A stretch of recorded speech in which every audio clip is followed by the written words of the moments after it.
नमस्कार, आदाब, सत श्री अकाल। सोल स्पीक देखने वाले सभी दर्शकों का स्वागत है। टॉपिक पे चर्चा करने वाले हैं, वो टॉपिक हम सबकी जिंदगी से बहुत खास तरीके से जुड़ा हुआ है। जी हाँ, मैं बात कर रही हूँ बृहस्पति देव जी की पूजा की। अक्सर देखा गया है कि जिन लड़के लड़कियों की शादियों में विलंब होता है, उन्हें बृहस्पति देव की पूजा करने के लिए कहा जाता है। क्यों बृहस्पति देव को प्रसन्न करने से ही शादी विवाह में जो विघ्न आते हैं वो खुल जाते हैं, इस पर बात करेंगे हम शास्त्री जी के साथ। बलवंत शास्त्री जी हमारे साथ इस समय स्टूडियो में मौजूद हैं। जानने की कोशिश करेंगे कि जब भी बृहस्पति देव को खुश करना होता है तो किस तरह से उन्हें खुश किया जाए, और ये बृहस्पति का व्रत जो है ये क्यों इतने मायने रखता है। जानते हैं बलवंत शास्त्री जी से। बलवंत शास्त्री जी, आपका ग्रेटर जम्मू वर्चुअल में बहुत बहुत स्वागत है। बलवंत शास्त्री जी, आज का जो टॉपिक है हमारा, जो हमारे व्यूअर्स जानना चाहते हैं कि बृहस्पति देव इनके व्रत करने का महत्व क्या है। ओम शांताकारं भुजगशयनं पद्मनाभं शरेशं विश्वाधारं गगनसदृशं मेघवर्णं समांगं लक्ष्मीकान्तं कमलनयनं योगिविद्यानगम्यं वंदे विष्णुं भवभयहरणं सर्वलोकैकनाथं। देखिए, बृहस्पति ग्रह जो है, एक तो वो पुरुष कारक ग्रह है, दूसरा सिर्फ विवाह ही नहीं, जब वो खराब होते हैं भाव के अनुसार, तो जिस भाव को देखते हूँ या जिस भाव में बैठे हूँ, खराब बैठने से उस भाव का वो उसमें विलंब, या उस कार्य में विघ्नता, या उस कार्य को खराब करना, ये इनका मतलब भाव के अनुसार देखा जाते हैं। लेकिन ये है कि ज़्यादातर इसको जो है गृहस्थी, यानी कि शादी के लिए, या गृहस्थी में सुख मिलेगा या नहीं मिलेगा, इसके कुंडली के अनुसार इनका विचार किया जाता है। अक्सर देखा गया है लड़के लड़कियां जिनकी विवाह में कुछ विलंब आता है, जो वो उनको कहा जाता है कि बृहस्पति देव का अब व्रत कीजिए, वीरवार का व्रत कीजिए। वीरवार का व्रत करने से जो विवाह में विलंब है उसमें दूरी होगी। उस विवाह में जो विलंब है उसमें जो कठिनाइयां आ रही हैं वो कठिनाइयां दूर होंगी। तो क्या आपको लगता है, आप क्या बताना चाहेंगे हमारे जो व्यूअर्स आपको देख रहे हैं कि किस तरह से बृहस्पतिवार का व्रत करके ये जो विवाह में विलंब आ रहा है उसको कैसे दूर किया जाए। नहीं, अगर किसी के कुंडली में बृहस्पति जो है विवाह कार्य में विलंब कर रहा है, तो ये तो 100% है कि उसका उपाय करने से जो है वो उनका जो विलंब है वो दूर होगा। इसके लिए बृहस्पति के 16 व्रत जो हैं वो बताए जाते हैं। तो इसमें पीली वस्तु का, जैसे केला हो गया, इसका दान करना, जहाँ पीली वस्तु का कोई भी और कोई पीली वस्तु हो गई उसका दान करना है। खुद जो है वो केला नहीं खाना उसने, और एक बार जो है भोजन, उसको व्रत कहो या नत कहो, एक बार जो है भोजन खा लेना, मीठा खाना है, नमक रहित खाना है। और उसमें केले की पूजा बताते हैं कि मतलब केले के वृक्ष के नीचे जाके बैठ जाएं तो वहाँ पर बृहस्पति देव की जो पूजा है, वो कथा होती है ना एक बुक, वो पढ़ें, और साथ में हो सके तो हल्दी से केले को स्नान कराएं, हल्दी पानी में डाल के उससे स्नान कराएं, पीली जो चने की दाल होती है वो चढ़ाएं, धूप दीप उधर लगाएं, और मन में बृहस्पति जी का ध्यान करते हुए कथा का जो है वो पाठन करें। तो उससे ये है कि जब 16 व्रत पूरे हो जाएंगे, ये भी नहीं कि पूरे 16 ही हो सकता है, बीच में ही करते करते कहीं बीच में ही काम बन सकता है। तो पंडित जी, जैसे आपने बताया कि 16 बृहस्पतिवार आपने व्रत रखने हैं, उसके दौरान आपने केला नहीं खाना। सिर्फ व्रत वाले दिन केला नहीं खाना, या 16 बृहस्पतिवार तक आपने केला नहीं खाना है? वीरवार को खाना ही नहीं है। उस दिन दान कर सकते हैं आप किसी को, लेकिन खाना नहीं, क्योंकि आपने केले की पूजना करनी है ना, और जिसकी पूजना करनी है उसको फिर फल खाया नहीं है। ओके, तो जैसा कि जो लोग व्रत कर रहे हैं, जिन्होंने बृहस्पतिवार का व्रत रखना है अपनी शादी में जो उनकी विलंब आ रहा है उन्हें दूर करने के लिए, तो उनके लिए जैसे पंडित जी ने उपाय बताया कि बृहस्पति देव को प्रसन्न करने के लिए वीरवार का व्रत रखें, उस दिन केला ना खाएं, केले की पूजा करें। जैसे जैसे पंडित जी ने जो आपको उपाय बताए हैं वो आप उपाय कर सकते हैं। पंडित जी, आपसे जानना चाहूंगी कि बृहस्पतिवार में पीला रंग ही क्यों पहना जाता है। अक्सर देखा गया है कि जब भी कहते हैं कि आपने बृहस्पति देव की पूजा करनी है तो आप पीले वस्त्र धारण करें। अगर आप मंदिर नहीं जा सकते किसी कारणवश, लेकिन पीले कपड़ों को पहन के फिर आप पूजा कीजिए। पीताम्बर, क्योंकि जो बृहस्पति देव हैं उनके जो वस्त्र हैं वो पीले हैं, वो पीले रंग के पसंदीदा हैं, मतलब उनका पीला ही रंग जो है उनको पसंद है। इसलिए उनको खुश करने के लिए पहले तो पीले वस्त्र उनको भी अगर चढ़ा सकते हैं वो चढ़ाए। जैसे मैंने आपको बताया हल्दी भी पीली होती है, दाल पीली, केला जो है वो पीला होता है। इसलिए उन्हीं के रंग में खुद को रंगना पड़ता है, तभी तो वो प्रसन्न होंगे। इसलिए पीला जो वस्त्र है वही पहन के उस दिन वो करना चाहिए। वैसे भी लोग जो हैं, कुछ लोग जो हैं वो ऐसे भी दिन के हिसाब से ही वस्त्रों को भी पहनते हैं, ऐसे आपने देखा भी होगा। तो जो है वीरवार को पीला वस्त्र जो है वो धारण ऐसे भी करना चाहिए, ऐसा भी शुभ रहता है, ठीक रहता है। तो जैसे कि पंडित जी ने बताया कि बृहस्पतिवार को पीली चीज का दान करें, पीले कपड़े पहने, ये बृहस्पति देव को प्रसन्न करने का एकमात्र बहुत बढ़िया उपाय है।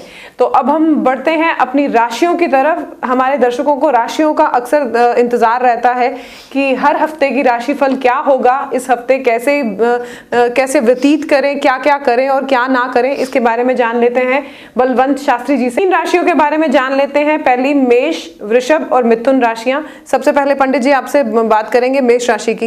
हाँ, मेष राशि वालों के लिए जिस सप्ताह जो है वो थोड़ा दौड़ धूप में ज़्यादा व्यस्त रहेगा। जितना ये दौड़ेंगे उतना इनको लाभ नहीं मिलेगा, लेकिन ये है कि वर्चस्व बढ़ता रहेगा और तारीफ ज़्यादा होगी। लेकिन ये है कि दौड़ इनको ज़्यादा होगी, लेकिन घबराएं ना, इस एक सप्ताह की बात है। बाद में चंद्रमा या ग्रह जो है कुंडली के अनुसार चेंज होते जाएंगे, पर यह है कि इस सप्ताह आपको थोड़ा दौड़ धूप ज़्यादा रहेगी। पंडित जी वृष राशि की। वृष राशि वालों को थोड़ी अपने स्वास्थ्य की तरफ से वो सचेत रहें, खाने पीने में थोड़ा परहेज रखें, ध्यान से खाएं, टाइम का खाएं। दूसरा जो है कार्य क्षेत्र में आपको कोई पुरस्कार मिलने वाला है, इस सप्ताह थोड़ा खुश रहेंगे आप। और मिथुन राशि। मिथुन राशि वालों को इनके जो है मित्रों के साथ, नए मित्रों के साथ जोड़ बनेगा। जो पुराने कोई मित्र होगा उसके साथ मिलन होगा और दिल जो मन इनका जो है वो प्रसन्न रहेगा इस सप्ताह, और कोई नए कार्य की खुशखबरी भी इनको मिल सकती है। तो पंडित जी ने पहली तीन राशियों के बारे में हमें बताया। मेष, वृषभ और मिथुन राशि के जो जातक हैं इन्हें बता दिया गया है कि इस हफ्ते इन्हें किस तरह से रहना है, क्या कुछ करना है और क्या कुछ नहीं करना है। तो आगे बढ़ते हैं, प्रोग्राम को आगे लिए चलते हैं। पंडित जी आपसे जानना चाहेंगे कि जब भी जातक या जातिका कोई व्रत रखता है बृहस्पतिवार का, तो कहा जाता है कि सूरज डूबने के बाद कोई भी अन्न ग्रहण नहीं करना। इसके बारे में क्या आपके विचार हैं? सूर्यास्त से जो है ना पहले भोजन एक टाइम जो करना है वो ग्रहण कर लें। व्रत का एक नियम है, एक व्रत होता है, अगर इसको हम डोगरी में बोलते हैं नत, एक टाइम में जो खा लेना है, तो वो मतलब सूर्यास्त से पहले खा लेना है। उसी का व्रत का जो है वो मान बढ़ता है। तो मतलब अस्त होने के बाद फिर रात्रि में भोजन नहीं करते, वो दिन में ही करना होता है। पंडित जी हर व्रत में एक बोला जाता है कि आपको ये खाना है, ये नहीं खाना है। कई व्रत ऐसे होते हैं जिसमें बोला जाता है नमक की चीज़ एक टाइम खा सकते हो, किसी में बोला जाता है एक टाइम सिर्फ आप खाना खा सकते हो। बृहस्पतिवार का जो जातक या जातिका व्रत कर रख रही हैं उनके लिए क्या ऐसा कुछ खास है कि ये बृहस्पति महादेव को खुश करने के लिए आपने ये खाना है, व्रत में ये चीज़ें खाएं? नहीं, हम तो ये बोलेंगे कि हर व्रत में जो है नमक ना खाएं, क्योंकि नमक जो है वो तामसिक में आता है से, तो उसको मतलब नहीं खाना चाहिए, मीठा ही खाना चाहिए। व्रत कोई भी करें तो नमक ना ही खाएं तो वो अच्छा रहता है, व्रत उससे जल्दी सफल होता है। तो बिना नमक के ही इसलिए बताया जाता है, तो मीठा खाना चाहिए व्रत के बाद। तो जो लोग बृहस्पतिवार का व्रत रख रहे हैं या कोई और भी व्रत रख रहे हैं, तो जैसे पंडित जी ने बताया कि नमक ना खाएं, क्योंकि नमक जो है वो तामसिक में गिना जाता है। इसलिए जब भी कोई भी आप व्रत रखते हैं तो व्रत में विशेषकर मीठा ही ग्रहण करें, ताकि आपके जो व्रत है उसका फल आपको जल्द से जल्द मिले। अगली राशियों की तरफ बढ़ जाते हैं। अगली राशियां जिनके बारे में मैं जानना चाहूंगी पंडित जी से, कर्क, सिंह और कन्या राशि के बारे में हम बात करते हैं कि इस हफ्ते क्या रहेगा इन राशियों का हाल। पंडित जी सबसे पहले कर्क राशि के बारे में जान लेते हैं आपसे। कर्क राशि वाले इस सप्ताह जो है थोड़ा चिंतित रहेंगे, मानसिक परेशान रहेंगे, लेकिन वो किसी को बताएंगे नहीं, अंदरूनी थोड़ा परेशान रहेंगे। वो थोड़ा इसमें इस सप्ताह जो है कोई पीली सफ़ेद जो है वस्तु का कोई दान करें। अगर नहीं कर सकते तो शिव मंदिर में जाके जल और दूध अर्पित करें, तो ये सप्ताह भी उनके लिए अच्छा रहेगा। कार्य क्षेत्र के लिए ठीक है, लेकिन मानसिक कोई परेशानी रहेगी, उसके लिए वो ये उपाय करते रहें तो ठीक रहेगा। सिंह राशि के बारे में? सिंह राशि वाले क्रोध से बचें, क्योंकि इस सप्ताह जो है उनको क्रोध ज़्यादा सताएगा। सर दर्द, आँखों में जलन जैसे ये थोड़ी समस्याएं होंगी। आप सूर्य को उठते ही नहा धो के सुबह जो है उसमें सिंदूर डालकर या लाल पुष्प डालकर ओम गृहिणी सूर्याय नमः ये बोल के सूर्य जी को जल अर्पित करें। आपका भी जो बाकी कार्य क्षेत्र में ये सप्ताह ठीक रहेगा। और कन्या राशि? कन्या राशि वालों के लिए जो मिला जुला असर रहेगा, उनको जितना वो दौड़ेंगे उतना फ़ायदा भी मिलेगा कार्य क्षेत्र में, और घर में भी वो बड़े प्रसन्न रहेंगे। इस सप्ताह वो थोड़ा खुश रहेंगे, घर में कोई खुशी का माहौल बनेगा। बाकी कार्य क्षेत्र की तरफ से भी वो खुशी ही रहेंगे। छोटे छोटे उपाय करके हम अपने ग्रहों की चाल को बदल सकते हैं। अगर कहीं ग्रह हमारे साथ नाराज हैं तो ये छोटे छोटे जो टिप्स पंडित जी ने आपको बताए हैं, इन उपायों को करके आप अपने ग्रहों की चाल को अपने अनुकूल कर सकते हैं। अब आगे बढ़ाते हुए इस प्रोग्राम को लिए चलते हैं। पंडित जी, बृहस्पतिवार का व्रत क्या सिर्फ शादी के लिए ही महत्वपूर्ण है या किसी और कामकाज के लिए भी? जैसे किसी का काम रुक गया है, कई बार पंडित बताते हैं कि आप बृहस्पतिवार का व्रत कीजिए, क्या इसके पीछे ये मान्यता है? देखिए, बृहस्पति मैंने आपको बोला कि 12 भाव होते हैं कुंडली में, भाव के अनुसार उसका जो है देखा जाता है कि ये बृहस्पति कहाँ पर खराब है। जैसे स्वास्थ्य के लिए भी ये खराब हो सकता है। आपको पता होना चाहिए, अगर बृहस्पति खराब हो या नीच राशिगत बैठा हो तो व्यक्ति को जो है पीलिया, जैसे जंडस बोलते हैं, वो बीमारी भी लगा सकता है, खून की कमी करते हैं। तो अगर व्यापार की तरफ से अगर ख़राब हों तो व्यापार को भी डाउन कर देते हैं। तो उसके लिए जहाँ तो उनको नग दिखाए जाते हैं, या किसी पंडित ज्योतिषी के परामर्श से वो उनके अनुसार उपाय करें। जहाँ बृहस्पति का जाप करवाएं, जहाँ आप घर में विष्णु सहस्त्र नाम का पाठ कर सकते हैं। आप बृहस्पति का जो मतलब वो है बीज मंत्र, उसका पाठ कर सकते हैं। वैदिक मंत्र हैं उनका पाठ कर सकते हैं, या पंडित जी से कोई पूजा करवा सकते हैं विष्णु जी की। मतलब ऐसे कोई भी उपाय करने से वो शांत हो जाते हैं। ठीक पंडित जी, अब अगली राशियों की तरफ चलते हैं हम। तुला, वृश्चिक और धनु राशि के बारे में जो जातक इंतजार कर रहे हैं उनकी राशियों के बारे में, उनके बारे में भी आप बताइए कि इस हफ्ते कैसा रहेगा तुला, वृश्चिक और धनु राशि का। सबसे पहले तुला राशि की बात करते हैं। तुला राशि वालों का ये जो सप्ताह है, ये इनका उत्साह भरा होगा। कोई नए कार्य की उमंग को लेते हुए ये नए कार्य को शुरू कर सकते हैं, जहाँ उसका विचार बना सकते हैं। बाकी जो पुराने कार्य जहाँ वो कर रहे होंगे काम, उधर भी वो अपने दिलचस्पी से काम करेंगे। बाकी ये है कि थोड़ा ये घूमने की भी अपना जो है वो बना सकते हैं विचार। घर में जो खुशी से रहेंगे। बाकी ये सप्ताह जो आशा अनुकूल रहेगा। और वृश्चिक राशि के बारे में? वृश्चिक राशि वालों के लिए ये है कि थोड़ा सेहत का वो भी ध्यान रखें। इस सप्ताह वो कहीं लगने की, चोट लगने का भय है, मतलब खून वगैरह निकल सकता है शरीर से।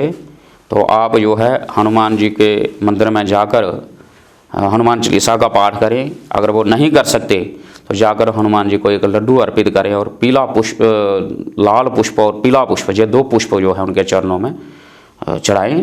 तो बाकी जो है कार्य क्षेत्र की तरफ से जो है ये सप्ताह आपके लिए ठीक रहे। और धनु राशि के लिए?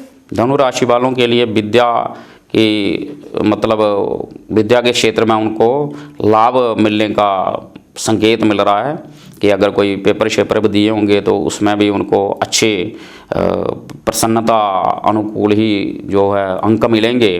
और साथ में किसी ने अगर कहीं कोई अप्लाई किया होगा नौकरी के लिए तो उसको भी वो शुभ सूचना ही मिलेगी, खुशी की भरी हुई सूचना मिलेगी।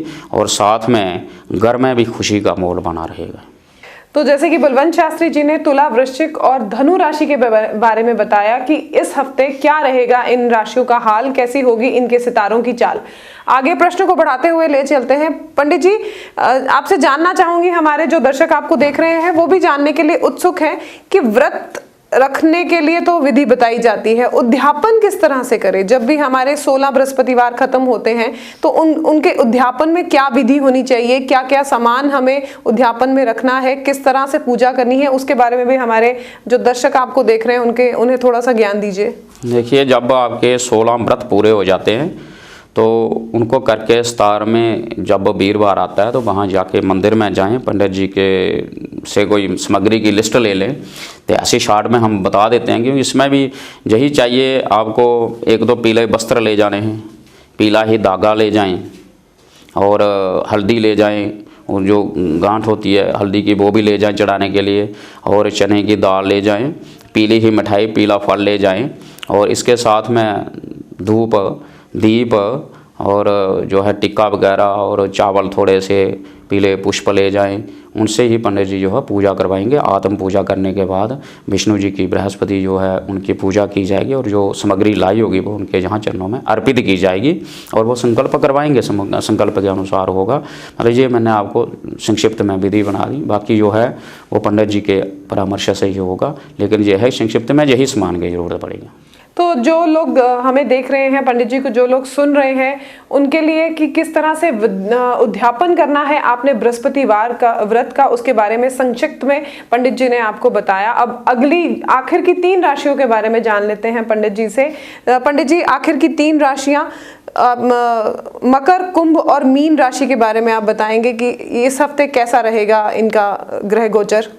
मकर राशि वालों के लिए ये हफ्ता जो है आशा अनुकूल नहीं रहेगा, कार्य में विलंबता होगी, लेकिन घबराइए नहीं, कार्यों को चढ़ते रहें, करते रहें तो कार्य बनेगा।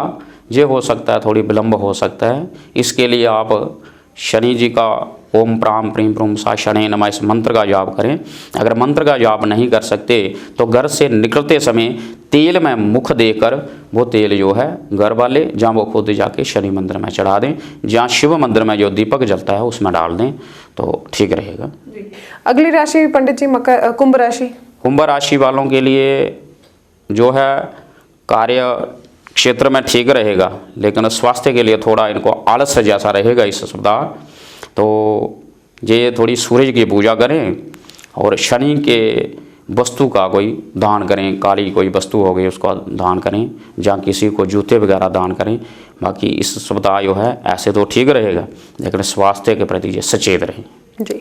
आखिर की राशि मीन राशि। मीन राशि वालों के लिए ये सप्ताह बड़ा खुशी और हर तरफ से, हर क्षेत्र की तरफ से इनको खुशियाँ देने वाला और कामयाबी देने वाला है, और जहाँ जो काम करते हैं वहाँ भी इनको कोई पुरस्कृत करेगा, ऐसा जो है संकेत मिल रहा है। इस सप्ताह इनके लिए मतलब भरपूर खुशियों से रहेगा इनका समय।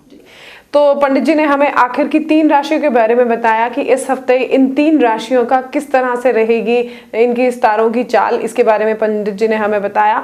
आखिर में आपसे पंडित जी सवाल जानना चाहती थी कि बृहस्पति देव को प्रसन्न करने के लिए कौन सी पाठ पूजा का हमें क्या करना चाहिए?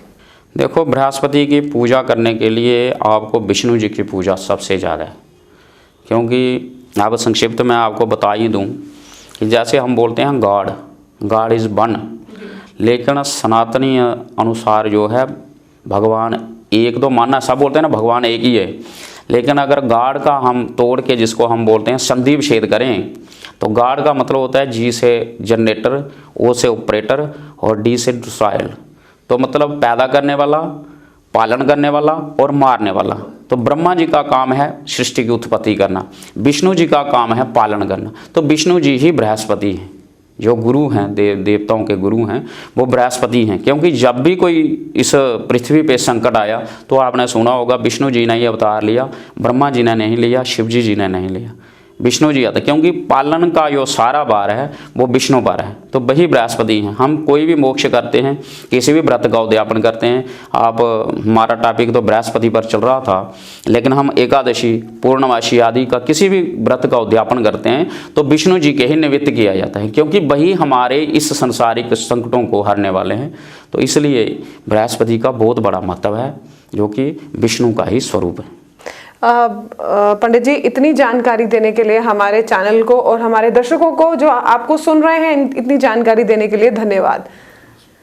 तो ये थे हमारे साथ बलवंत शास्त्री जी, जिन्होंने हमें बताया कि किस तरह के उपाय कर किस तरह की पूजा करके हम अपने बृहस्पति देव महाराज को किस तरह प्रसन्न कर सकते हैं, क्या क्या हमें बृहस्पतिवार के व्रत में करना है और किन चीज़ों को हमें दूर करना है, किस तरह से आई हुई लाइफ में कोई भी जो विघ्न आ रहे हैं बृहस्पति देव की पूजा करके उन विघ्नों को हम दूर कर सकते हैं।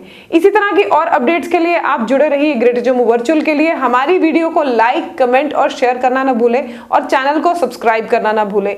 हमारी अगली अपडेट के लिए जुड़े रहिए ग्रेट जम्मू वर्चुअल के साथ। कैमरामैन अजय जाडू के साथ मैं नीतू सिंह, ग्रेट जम्मू वर्चुअल के लिए। धन्यवाद।